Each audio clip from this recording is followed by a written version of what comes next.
tumpeng itu turun dari garis puncak tumpeng itu sendiri. Nah karena itu memotong tumpeng itu nggak boleh yang atas duluan, integritasnya hilang.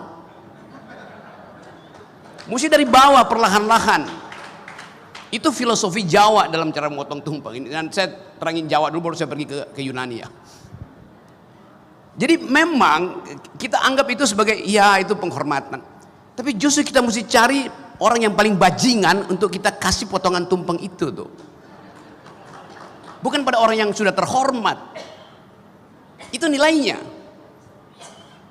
Itu terkait dengan, saya sekarang pergi pada Yunani. Kata yang kita bicarakan tadi, yaitu keutamaan keunggulan dalam bahasa Latin, dalam bahasa Greek, Yunani artinya Greek. Namanya arete. Arete artinya keutamaan keunggulan itu. Dari kata arete itu datang kata aristokrat. Artinya kemuliaan, orang yang mulia terhormat. Dari kata arete itu datang kata adaromai, artinya berdoa. Jadi kata keunggulan itu tidak dimaksudkan untuk menilai orang, tetapi untuk memungkinkan dia bertanggung jawab terhadap dirinya sendiri. Itu poinnya tadi itu. Jadi kalau Anda maling, lakukan kemalingan itu dengan bertanggung jawab. Kalau Anda koruptor, korupsi aja. Karena itu keunggulan Anda. Yes, saya serius terangin itu. Yang tidak mulia kalau seorang koruptor minta hukumannya diringankan, itu tidak mulia. Kalau seorang maling itu minta hukumannya nyogok jaksa, itu tidak mulia. Di dalam pikiran orang Yunani, tidak semua orang adalah orang baik. Yang berbahaya kalau orang baik berbohong. Yang berbahaya kalau orang jahat jadi munafik. Jadi saya mau anjurkan, biarkan aja seseorang yang jadi koruptor. Oke, Anda koruptor, Anda tanggung jawab dengan perbuatan Anda adalah arete, Anda mulia itu. Tapi kalau koruptor minta partainya membela dia, itu artinya koruptor yang buruk, koruptor yang dungu namanya tuh. Saya serius ya, karena diminta oleh moderator terangkan itu secara sempurna itu. Jadi kalau kita pergi kembali pada prinsip-prinsip etik itu tidak mengatur mana yang baik mana yang buruk. Etik itu diajukan pada kita untuk memberi keterangan kenapa Anda jadi baik, kenapa Anda jadi buruk. Jadi argumen itu yang lebih penting tuh. Kalau baik dan buruk dengan mudah kita tahu mana yang baik mana yang buruk. Tetapi moral call itulah yang menguji Anda tuh. Saya menjadi orang jahat, saya pertanggungjawabkan kejahatan saya. Itu namanya kejujuran. Saya mau berbuat baik, saya pertanggungjawabkan kebaikan saya. Itu namanya kejujuran, itu namanya integritas, itu namanya integrer, artinya tegak. Koruptor yang minta pengurangan hukuman dengan segala macam dalih bahwa dia masih punya anak istri, dia masih punya anak kecil, itu koruptor yang tidak berintegritas. Iya, that's the logic itu. Jadi tadi yang diterangkan kita bahas, kita bedain juga antara etika, etik dan kode etik. Kode etik bisa dibikin banyak, 20, 30, 100, dan kita nggak bisa hafal itu. Tapi etik itu cuma satu, Anda bertanggung jawab aja. Yang diterangkan Pak Bagirmanan tadi, bertanggung jawab terhadap kejahatan yang Anda buat, bertanggung jawab terhadap kebaikan yang Anda buat. Itu selesai masalahnya. Saya balik pada himbauan tadi. Raih kembali kepercayaan publik. Kenapa hakim mesti melakukan kontemplasi dan minta agar supaya publik percaya lagi pada dia? Apa masalahnya? Kan ada nila setitik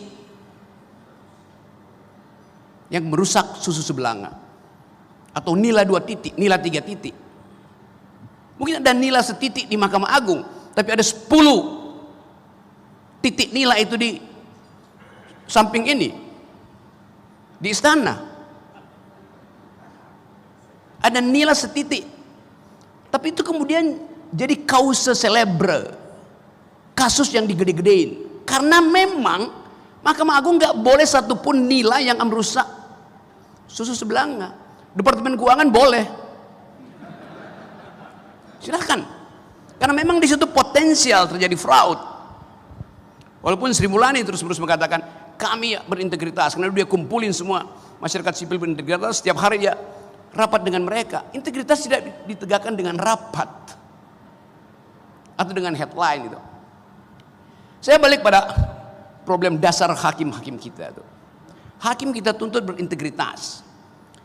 Di dalam psikologi Abraham Maslow, integritas itu adanya di tingkat paling tinggi itu, self esteem, self actualization. Kalau kita baca tentang hierarki kebutuhan, manusia pertama-tama memerlukan basic needs, sandang, papan, pangan. Setelah itu dia butuh security, rasa aman. Setelah itu dia butuh self esteem, rasa dihargai, minta dihargai. Jadi kalau hakim-hakim di daerah basic needs-nya nggak ada, self esteem-nya nggak akan muncul. Itu kondisinya tuh. Hakim di daerah gajinya berapa? 7-10 juta.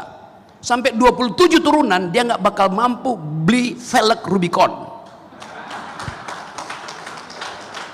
That's point. Lalu Anda tuntut integritas dari hakim di daerah yang bahkan untuk pergi ke pengadilan dia mesti nebeng mobilnya si pengacara karena dia nggak punya mobil disediakan negara. Itu kondisi kita. Jadi kalau kita mau rasional, pastikan bahwa basic needs hakim-hakim di daerah itu terpenuhi. Jangan kasih dia rumah, nggak kasih dia sofa. Dia nggak punya lemari. Hari ini dia mau bersidang, bajunya habis dicuri maling. Jadi problem real itu ada. Kita nggak mungkin bicara integritas kalau basic needs-nya nggak ada, tidak disiapkan itu. Infrastruktur ekonomi, karena setiap hakim itu adalah agung, bukan di sini hakim agungnya. Sejak dari hati kecil seseorang ingin jadi hakim, motifnya itu agung, noble, noblesse oblige bahasa Perancisnya itu. Karena dia tahu dia akan punya kewajiban yang maha tinggi, obligasinya akan sangat tinggi kalau dia dianggap sebagai nobility. Jadi waktu seorang anak tingkat 1 mahasiswa bercita-cita jadi hakim, sejak semester 1 dia sudah jadi hakim agung di dalam dirinya. Dan itu yang mesti kita jaga. Kita kasih dia fasilitas supaya dia tidak diganggu oleh bangsat-bangsat di sekitarnya. Persiapkan dengan baik infrastrukturnya itu. Apa yang mesti dilakukan? Kasih kali lipat dari gaji petugas pajak.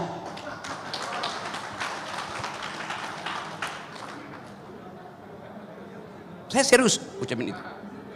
30 kali lipat. Karena hakim memproduksi keadilan, petugas pajak merampok keadilan. Silakan quote. Saya mau balik ke situ prinsip kita tuh. Sekarang kita lihat kenapa hakim tergoda dengan keadaan yang kita sebut hedonisme tadi itu. Kan dia merasa rendah diri di kalangan aristokrat daerah tuh. Kalau ada pertemuan semacam ini, hakimnya duduk di belakang, yang di depan anggota DPR, bupati, polisi segala macam, yang maling semua di situ. Coba, keagungannya di mana hakim itu? Mulailah bikin semacam SOP, hakim harus duduk di depan, karena kemuliaan ada pada dia tuh.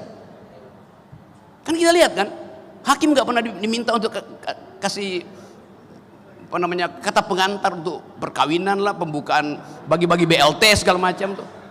Tapi hakimnya datang, minder dia di belakang.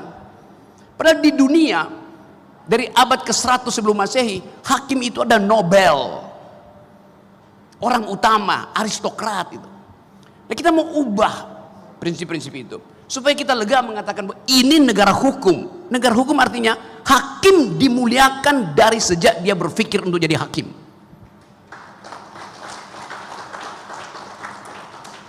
Apa yang terjadi kalau hakim tidak dimuliakan? Dia akan ubah needs-nya menjadi wants. Dia akan ubah kebutuhan dia menjadi keinginan. Itu artinya korupsi. Korupsi terjadi kalau needs, kebutuhan berubah menjadi keinginan, wants. Kebutuhan untuk memenuhi hal yang rasional dalam hidupnya. Wants untuk hal-hal yang irasional. Ngapain petugas pajak punya Rubicon, mau ngapain? Itu adalah wants, dan wants itu tidak berkesudahan. Kenapa hakim terjebak di dalam paradigma itu? Karena dia melihat wants itu lebih penting dari needs. Dan itu yang kita ingin ajarkan. Saya ingin supaya Mahkamah Agung itu mengatur sendiri gaji hakim yang gak usah ditentukan Departemen Keuangan. Iya.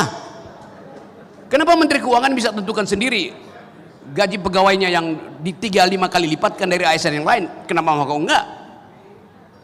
Jadi sekali lagi teman-teman, saya ingin agar supaya pertemuan hari ini, hari ulang tahun IKAHI, kita ulangi janji kita bahwa kita dari awal sudah adil.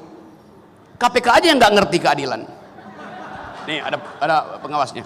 Anda lihat di atas gedung KPK apa tulisannya itu? Jujur itu hebat. Lo itu menghina hakim. Kenapa disebut hebat? Memang jujur itu dasar saya mau jadi hakim. Nggak usah disebut hebat.